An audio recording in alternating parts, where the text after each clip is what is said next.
Hello, j'espère que tu vas bien. Moi, ça va. On se retrouve aujourd'hui pour un nouvel épisode dans lequel on va aborder le concept de gratification instantanée. C'est un concept sur lequel je suis tombée il y a pas si longtemps que ça. Je pense que c'est un truc genre samedi. J'étais en train de scroller sur Spotify et je suis tombée sur un podcast dessus. Et je me suis dit que ce serait intéressant de l'aborder ne serait-ce que de mon point de vue, c'est-à-dire de la manière dont ça m'a affecté, la manière dont ça a affecté mon rapport avec les autres, mon rapport avec l'argent, mon rapport avec le concept de carrière professionnelle aussi, et de faire une sorte de globalisation sur comment en tant que société, quand ça nous affecte, ça peut détruire la planète. Donc j'espère que ça va te plaire. N'hésite pas à me faire tes retours si t'aimes bien ce genre de conversation un peu spontanée qui sort littéralement de nulle part. J'étais en train de chercher un truc et je suis tombée sur ça, je me suis dit vas-y, let's go. Et ouais, tu me diras si ça te plaît. Donc on va essayer de disséquer le truc, chercher des tips et finir en beauté pour se dire que bon, aujourd'hui on a appris un nouveau concept et on sait un peu comment est-ce qu'on peut s'en sortir pour encore une fois améliorer notre vie d'adulte. Ok, rapide définition du concept. Qu'est-ce que c'est la gratification instantanée? En gros, la gratification instantanée, c'est le phénomène du choix instantané au lieu du bénéfice long terme. Exemple, je te propose un McDo aujourd'hui. La probabilité que tu dises oui au fait que je te propose un McDo aujourd'hui au lieu que je te dise je te propose un McDo la semaine prochaine et que tu dises oui est très très élevée. En gros, tu vas choisir quelque chose qui va forcément t'apporter du bonheur le plus rapidement possible que d'avoir un truc qui va t'apporter du bonheur dans X temps. Lorsque tu es soumis à ce phénomène-là, tu vas complètement mettre de côté la notion de stimulation et de divertissement classique pour rentrer dans ce cercle infernal qui est je sais pas si c'est un mot, mais surstimuler mon cerveau en l'exposant au maximum de réseaux sociaux et que je vais sur Instagram, TikTok et que je joue aux jeux ou autre. Et ça fait que tu rentres dans un cercle infernal où tu donnes tellement à manger à ton cerveau de la mauvaise manière. En gros, tu lui nourris une alimentation qui n'est absolument pas équilibrée, absolument pas saine pour lui. Tu finis dans un cercle infernal où je pense que ça nous a déjà tous touchés. Moi, en tout cas, je suis tombée dans ça, mais laisse tomber, je sais pas combien de fois, où tu tombes dans tout ce qui est l'anxiété et la dépression. Moi, combien de fois j'ai ouvert TikTok en mode ça va me permettre d'oublier mes problèmes ou ça va me permettre de me détendre. J'ai scrollé 2 heures sur TikTok parce qu'il n'y a pas un être humain sur cette terre qui peut me dire qu'il arrive à scroller 15 minutes sur TikTok, c'est impossible. Parce que tu es tellement stimulé par plein d'informations différentes que ton cerveau en soi, il n'a pas le temps de prendre, traiter, catégoriser. Tu rentres dans ce truc de surstimulation de ton cerveau où des fois tu considères qu'aller vers ces routes-là, c'est-à-dire le divertissement à travers les jeux vidéo, le divertissement à travers les réseaux sociaux et tout ce qui est plateforme de divertissement virtuel, encore une fois, donc tout ce qui est l'artificiel, tu te convaincs que c'est quelque chose qui est pour ton bien. Donc ça fait que c'est un peu comme si tu étais dans une phase de... Tu te dis que tu prends une substance qui est mauvaise pour toi, mais tu estimes que tu la prends parce qu'elle te fait te sentir bien. Et en soi, c'est ça en fait. Et c'est un truc que je réalise, enfin quand j'en parle maintenant encore une fois, mais que j'ai réalisé aussi quand je faisais un peu mes recherches pour mieux comprendre le sujet, c'est que en fait, tu consommes ton téléphone comme si tu consommais une substance illicite qui génère je crois que c'est de la dopamine, un truc comme ça, en toi, donc qui est l'hormone du bonheur. Et étant donné que c'est une hormone qui te stimule en fait et qui te fait te sentir bien, tu vas être addict à ça et tu vas continuer à fond. Et le rapport aux réseaux sociaux aussi, il est très important parce que lorsque j'ai vu un peu la manière dont ça se manifestait dans mon rapport aux autres et dans mon rapport, enfin un peu moins dans mon rapport aux autres, mais plus dans mon rapport à l'argent. Parce que dans mon rapport aux autres, un peu moins. Pourquoi? Parce que je ne poste pas sur les réseaux sociaux. Littéralement, j'ai toujours dit que si tu apprends à me connaître et que tu m'ajoutes sur Instagram, tu vas penser que je suis soit une stalkeuse, soit un troll. Il faut le genre 1000 personnes, j'ai genre 75 followers, tu vois. Pourquoi? Parce que j'utilise Instagram comme Pinterest. Enfin, pour moi, c'est littéralement, lorsque je me connecte sur Instagram, c'est un Pinterest, mais de l'actualité, entre parenthèses.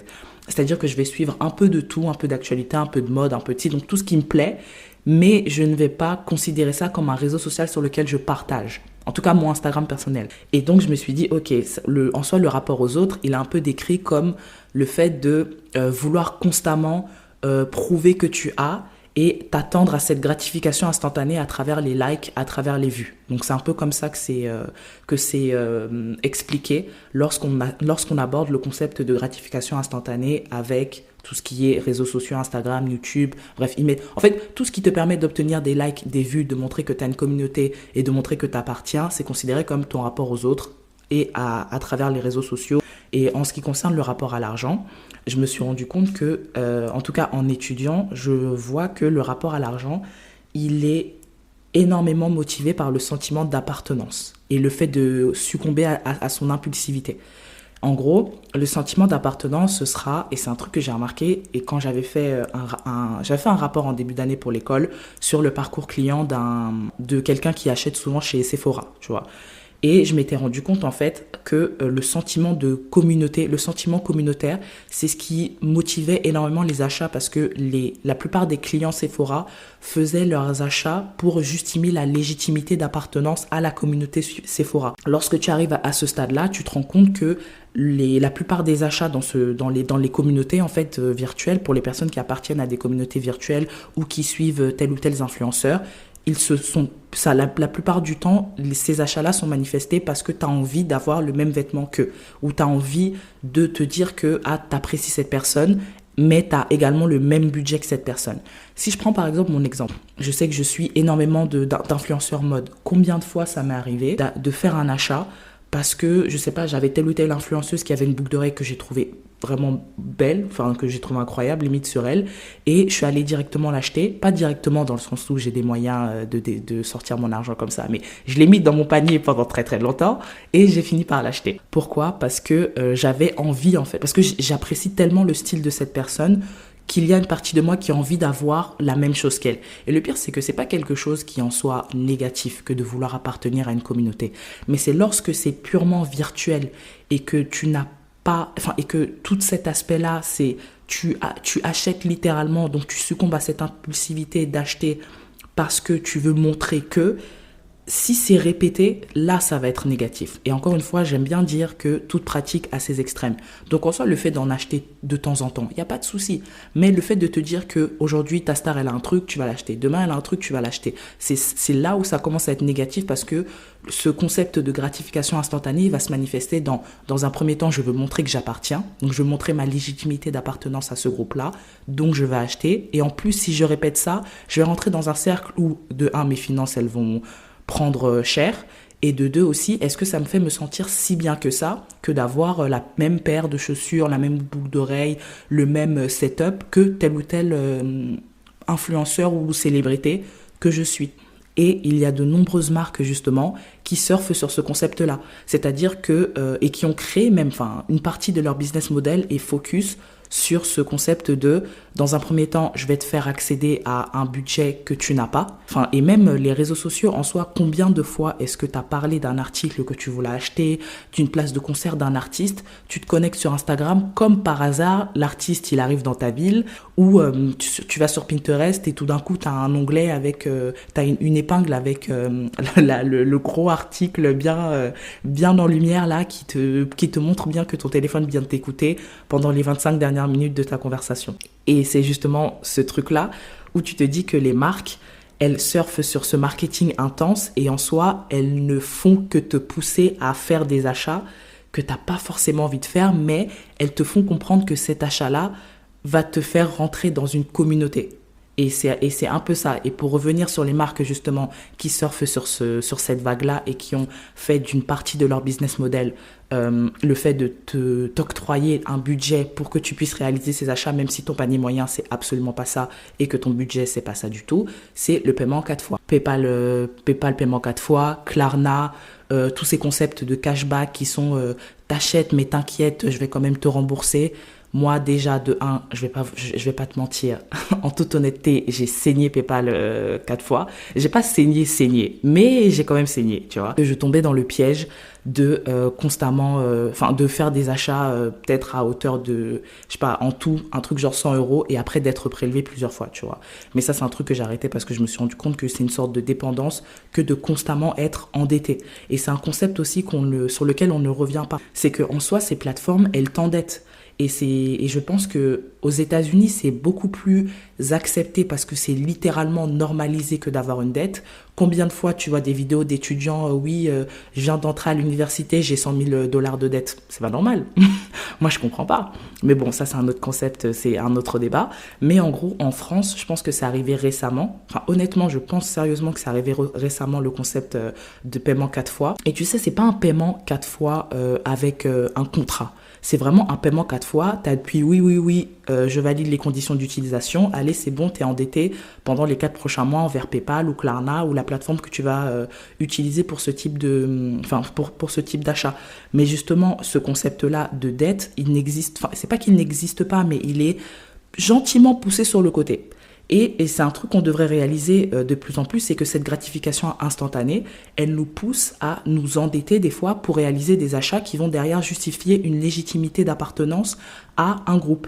Et pour finir un peu sur cet aspect-là, c'est que même le concept en soi de l'iPhone à 1 euro, de tel ou tel téléphone à 1 euro, en fait, tu t'endettes. C'est que oui, bien sûr, tu finis par racheter des fois le téléphone, mais tu vas te retrouver avec l'équivalent de 300 euros pour au moins 50 paiements 4 fois que tu auras, et tu vas saigner la plateforme qui va saigner ton compte, en fait. Donc, c'est ça. En fait, dans tous les cas, on sera perdant si on continue à pousser cette pratique-là à l'extrême.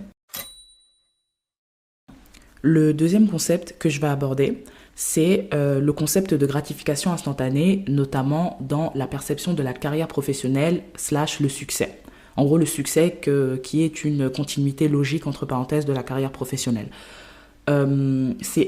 Franchement, j'ai regardé une interview que je vais mettre la bio de Spotify, là, pour que tu vois à quel point c'est incroyable. Enfin, en tout cas, les prédictions, notamment pour la génération Z. En gros, le concept de gratification instantanée dans la carrière professionnelle, c'est quoi?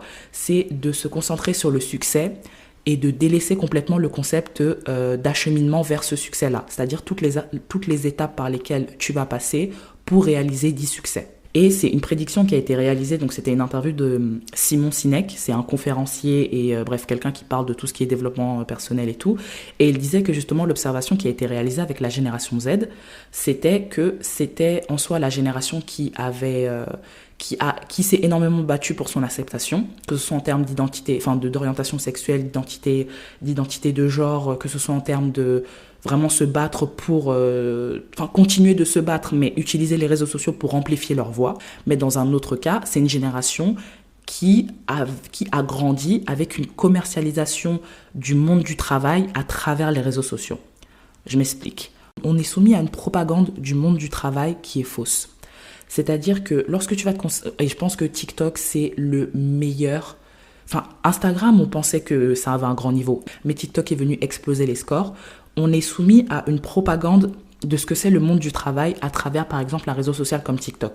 Combien de fois, en plus d'avoir scrollé sur celle qui arrange son frigo, t'es tombé sur la personne qui va travailler chez Apple, en gros, qui va avoir un travail dans une start-up qui est incroyable et qui va te montrer qu'elle arrive le matin, la personne en tout cas arrive le matin, directement elle va prendre son muffin gratuit, à midi elle a son bagel gratuit, elle a son cours de yoga au travail, elle a son cours de poterie, la vidéo elle dure 3 minutes mais la personne va travailler 30 secondes. Et en fait c'est ça le problème, c'est qu'on a un marketing du monde du travail qui est nourri de manière intensive à notre génération, donc qui est la génération Z, qui font qu'on a une perception du monde du travail avant même d'y entrer qui est idéalistique. Ce qui fait que lorsqu'ils mettent un pied dans le monde du travail et qu'ils sont brusqués par la réalité des choses, la plupart du temps, ils finissent par abandonner. Et c'était un peu lié un peu de loin comme de près au concept de démission silencieuse, par exemple. Si tu connais pas trop ce concept, c'est un peu le fait de faire être payé à faire le strict minimum. Tu te déconnectes émotionnellement de ton travail dans le sens où tu décides d'être à ton minimum de performance et non d'exceller. Comme ça dépend quel est ton but aussi, hein, c'est pas quelque chose de négatif. Ce concept-là s'est développé un peu à travers TikTok et notamment touche beaucoup la génération Z. C'est-à-dire que c'est une génération qui a tellement une vision du succès avec une date limite qu'elle met de côté tous ces concepts, tous ces étapes-là par lesquelles tu vas passer. Et ce qui est mauvais, c'est que justement ces réseaux sociaux-là vont nous donner une fausse confiance qu'on va revêtir justement lorsqu'on va aller à l'entretien d'embauche et autres, mais on se rend compte qu'en fait c'est pas une réelle confiance. Alors ça va nous donner un faux sens de confiance qui va faire qu'on va appréhender le monde de travail avec une surestimation de nos capacités. Et c'est un peu ça, c'est parce qu'on a une sorte de faux sens de confiance qui, lui, est généré par un culte du monde du travail qui est littéralement idéaliste et qui, derrière, après, a un impact sur nous, notre perception du monde du travail, du succès, et qui, lorsqu'on fait face à une réalité qui est celle que le monde du travail n'est pas aussi idéal que ça reste le monde du travail. C'est assez compliqué après de gérer entre tes attentes et la réalité. Pour Simon Sinek, lorsqu'il faisait l'interview, il disait que en soi le travail, c'est le monde du travail. Enfin, tu ne dois pas ressentir un confort extrême dans le monde du travail. Et encore une fois, par confort extrême, moi je tiens à revenir dessus. Le fait que ton travail t'accepte, quelle que soit ton identité de genre, quelle que soit ton orientation sexuelle, quelle que soit ta couleur de peau ou ton appartenance religieuse, pour moi, c'est un truc où c'est même pas à discuter. Donc, lorsque je parle de standard, je ne compte même pas ça dedans parce que j'estime que c'est quelque chose qui doit déjà exister, qui malheureusement n'existe pas dans toutes les boîtes. Mais lorsque lorsque j'aborde le concept de standard et de vision idéaliste du monde du travail, pour moi, j'estime que toutes ces acceptations-là, elles sont déjà dans le monde du travail. C'est juste que tu veux plus, en fait. Et lorsque justement je me pose la question et que je me dis, ok, si maintenant ça commence à étant donné qu'on est déjà à fond dedans en tant que société, si on pousse cette pratique à l'extrême ou même si on fait une sorte de capture d'écran de comment est-ce que cette pratique affecte notre planète, qu'est-ce qu'on voit? Ce qu'on voit, c'est que si je vais dans l'ordre, on a une croissance de consommation de substances qui nous apportent cette dopamine-là, mais le plus rapidement possible. Donc, on a une croissance dans la consommation de fast-food. Tu auras aussi croissance de consommation dans tout ce qui est donc fast-food, alcool, drogue et toutes les substances en fait qui vont t'apporter cette dopamine-là à laquelle ton cerveau est littéralement addict. En parlant de surconsommation de produits, le fast fashion. Je pense que c'est un des fléaux de ces dernières années, c'est la croissance exponentielle de la consommation de fast fashion. Et je pense qu'on a tous en tête les mêmes entreprises. Plus tu vas désirer, plus l'entreprise elle va amener ça en production, plus elle va produire, plus elle va avoir un impact et sur les conditions humaines parce que l'esclavage, sous-payer leurs employés et les mettre dans des conditions de travail déplorables. Ça, je pense qu'il y a énormément d'études qui ont été réalisées à ce sujet-là. Et aussi, tu as un impact environnemental qui est plus de déchets. On va vraiment vers une société de pure surconsommation qui ne se focus que sur le fait de méprendre un désir pour un besoin et que ça nous fait consommer à fond et ça fait qu'on stimule notre cerveau ou on stimule notre être avec une hormone qui littéralement n'est pas faite pour ça. C'est-à-dire qu'on est en train de saigner la dopamine qui est en nous, mais pour tout et rien, littéralement. Ok, conclusion. On a vu ce que c'est le concept. On a vu que la gratification instantanée, c'est le choix en soi de faire le choix du moment présent au lieu d'un bénéfice au lieu d'une récompense qui sera différée. Et ça nous prouve aussi qu'on est en fait soumis de plus en plus au fait de répondre à des crises / des impulsions et de faire des achats et de justement un peu vivre notre mode de vie à partir de je ressens quelque chose, je l'étudie même pas, j'achète, tu vois.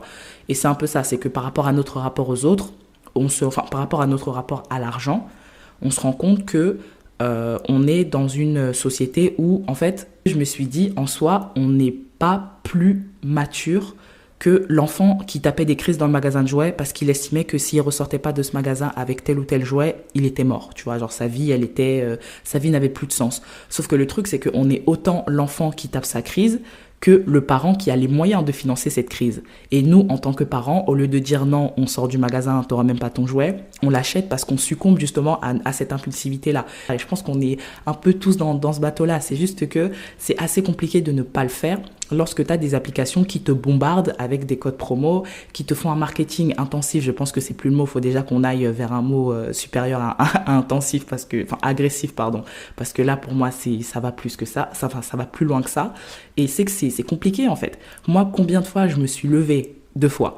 Combien de fois je me suis levée le matin, littéralement premier truc que j'ai fait, j'ai checké mon téléphone, Zalando, on connaît tous le petit message, l'article sur lequel vous avez flashé est désormais en promo, venez l'acheter. Sauf que l'article il a perdu genre 40%. Qu'est-ce que je fais? Je mets dans le panier, livraison, je mets mon adresse, valider le paiement, tu vois. Mais c'est mauvais, c'est pas bien. Moi je sais que ça m'est arrivé 2 fois cette année.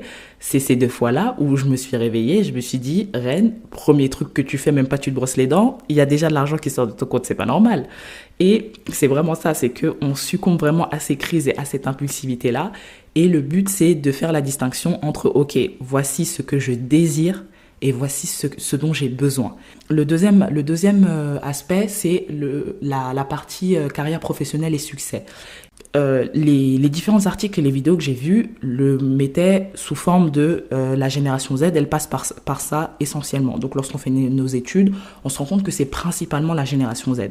Mais ça m'a fait penser à un TikTok que j'avais regardé qui parlait de pourquoi est-ce que cette génération Z, tout le monde est dépressif, tout le monde a de l'anxiété, tout le monde prend des pilules en mode ma vie elle va pas, je ne me vois pas vivre longtemps. C'est que la plupart d'entre nous, étant donné qu'on a peut-être grandi dans un foyer qui était assez tumultueux, donc un foyer qui était bien mais toxique, ou un foyer où nos parents étaient immigrants et sont arrivés dans le pays d'accueil pour avoir une meilleure vie, donc on les a vus passer par toutes ces étapes-là. On a vu nos parents passer par le rejet, l'échec, la dépression, l'anxiété, rentrer du travail. Tu as l'impression que le monde leur est tombé sur la tête. Ça fait que lorsque tu grandis dans un foyer où tes parents sont passés par ces étapes-là et que tu vois toutes les conséquences émotionnelles que ces étapes ont créées chez tes parents qui se sont répercutées ensuite sur le foyer familial, ne serait-ce que par trauma, c'est normal que tu repousses le fait de passer par ces étapes-là pour atteindre un objectif. En fait, ton cerveau, ne serait-ce que par protection de ta santé mentale ou ne serait-ce que par trauma tout simplement, va rejeter en fait toutes ces étapes-là. C'est pas que tu ne veux pas passer par ces étapes. Oui, bien sûr, il y a une partie de la génération qui ne veut pas passer par ces étapes, ça c'est sûr. Mais c'est pas que tu rejettes fondamentalement ces étapes, c'est juste que ton cerveau estime que tu as tellement souffert des conséquences que ces étapes ont créées chez tes parents qui a ensuite eu un impact sur le foyer familial que tu ne veux pas passer par ces étapes. Et en ce qui concerne maintenant on va dire la toute finalité, c'est que on arrive à ce concept de la gratification instantanée nous fait nous focaliser en soi sur un accomplissement direct et ça fait qu'on met les concepts de patience, de sacrifice et d'effort de côté. C'est-à-dire qu'on a de moins en moins de patience parce qu'on estime que si à tel ou tel âge ou si dans X temps, c'est-à-dire un temps défini, on n'a pas accompli ce succès-là, on estime que non, c'est bon, il y a un truc qu'il faut arrêter ou c'est un truc qui a raté alors que ça peut juste être une étape supplémentaire dans ton chemin vers un succès qui va arriver ultérieurement. Et ça fait que, ça c'est un terme que j'ai inventé, j'espère qu'il sera réutilisé plus tard, qu'on est dans un YOLO constant. C'est-à-dire qu'on est dans un je vis ma best vie, carpe diem, tout ce que tu veux, constant. On va tellement se focus sur prendre des décisions qui auront des conséquences immédiates, enfin qui auront des répercussions immédiates et faciles, c'est-à-dire des décisions sans forcément prendre plus de risques que ça, parce que c'est un concept aussi en plus de l'effort, du sacrifice et de la patience qu'on met de côté, enfin qu'on est en train de mettre de côté lorsqu'on pousse cette pratique à l'extrême, et on va vivre dans un YOLO de je me fais plaisir, de temps en temps, c'est-à-dire tout le temps, et je ne prends plus de décision. Et c'est une observation que j'ai faite, enfin, c'est pas une observation que j'ai faite, c'est un truc dont je me rends compte, c'est que tu vois, le concept en soi de greenwashing, c'est ça, c'est que t'as beaucoup d'entreprises, donc tu vas me dire, en 2002, H&M, ils savaient pas que, oui, je donne des noms, H&M, ils savaient pas que s'ils produisaient des habits avec ces conditions de travail et à cette rapidité-là, que ça aura un impact sur l'environnement. Pourquoi est-ce que c'est depuis 2012 limite, ou même 2014, que toutes les entreprises elles se réveillent en mode « Ah ouais, c'est vrai que quand on transporte du pétrole et que le bateau il chavire en plein milieu de l'eau, peut-être que ça aura un impact sur l'environnement. » Pourquoi c'est maintenant, quand tu prends conscience que tous tes actes, toutes tes décisions court terme que tu as prises depuis les 50 dernières années, elles ont un impact maintenant, que c'est maintenant que tu commences à penser long terme. Enfin, pour finir, je me suis dit, ok, quels sont les tips qu'on peut ressortir de cette situation, étant donné qu'on est tous soumis à ce phénomène inévitable, en tout cas toutes les personnes qui utilisent la technologie ou qui utilisent tout ce qui est réseaux sociaux et autres divertissements. Et le plus gros tips, en tout cas la thématique de tips, c'est le self-control. Évite de considérer tous tes désirs comme des besoins. Prends en compte le fait que la gratification différée, donc le contraire de la gratification instantanée existe, c'est-à-dire que tu vas passer par des étapes qui sont l'échec, l'anxiété et autres. Et je pense que le dernier conseil, c'est issu des mémoires de Will Smith, c'est dans son introduction. Il dit en gros, ne te concentre pas sur le mur, ne te focus pas sur la date à laquelle tu vas finir le mur. Concentre-toi sur poser chacune des briques de manière propre et d'apprécier justement le fait de déposer chacune de ces briques, de pas te dire que le mur il sera construit dans 3 semaines, tu vois. Donc vraiment focus-toi sur l'étape par étape, que de te focus sur le grand objectif final qui tu ne sais même pas quand est-ce qu'il va arriver. C'est la fin de cet épisode. J'espère que le podcast t'a plu. J'ai voulu prendre un nouveau concept qu'on pourrait découvrir ensemble, voir comment est-ce qu'il s'applique à notre mode de vie et comment est-ce qu'on pourrait ressortir des tips pour notre vie d'adulte, parce que, encore une fois, c'est toujours le but. Et ouais, n'hésite pas à le noter sur Spotify, à me suivre sur mes réseaux sociaux. Donc c'est TikTok, c'est une vie d'adulte, donc une espace vie espace d'adulte. Et sur Instagram, c'est @corpuva. Je te souhaite une bonne journée ou une bonne soirée en fonction du moment où tu écoutes ce podcast et je te dis à la semaine prochaine pour une nouvelle conversation.